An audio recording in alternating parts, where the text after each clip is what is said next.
According to the last point in time count, veterans homelessness has increased 129%, and we need to do something to get these veterans off the street and housed.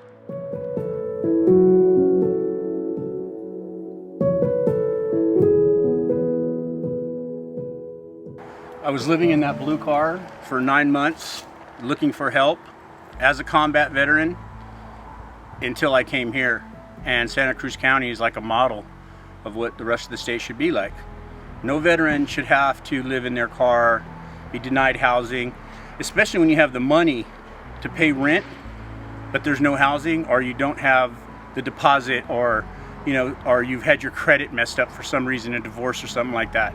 So it's just been, this is a godsend to me. This is heaven to me. It literally is. These veterans deserve our help, and I am passionate about what I do here at the Veterans Village. We have some who have lost their families, and the Veterans Village has allowed them to be reunited with their children. We have others that have seen lots of combat and have had terrible war stories that they have shared with me that are unimaginable, and they need this tranquil place to heal and to be part of society again. I'm a veterans advocate with over 20 years experience in affordable housing projects.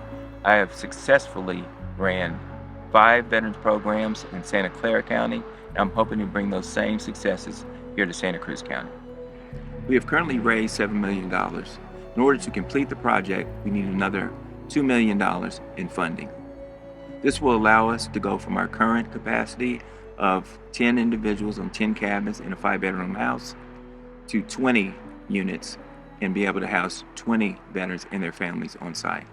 This has been a kind of a sanctuary for me. When I was homeless and I was diagnosed bipolar.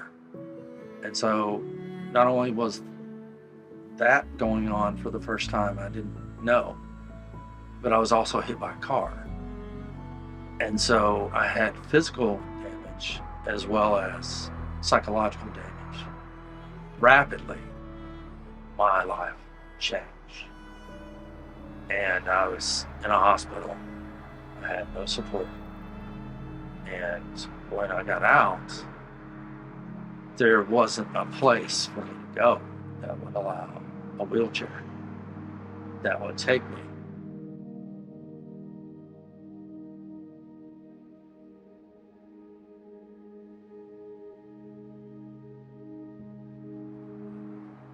And there I was in a park, in a tent.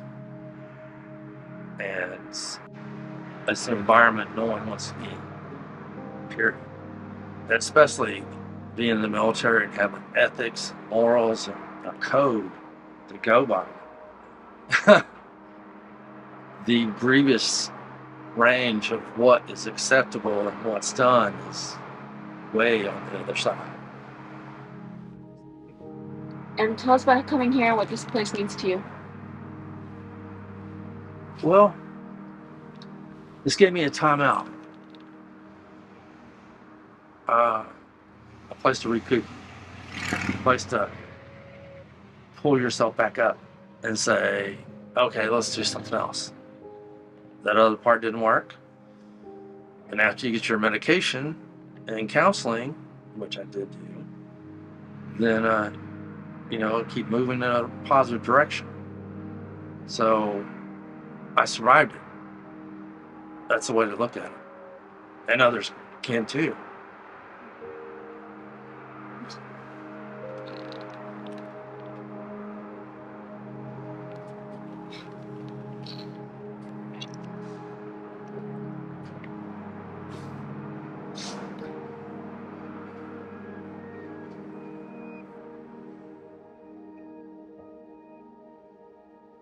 We're to make this a place that they can call home and be part of the community once again. As one of the veterans told me, the service branches do a great job of training them to be soldiers. It's a difficult task of them coming back to society and being part of civilian life again.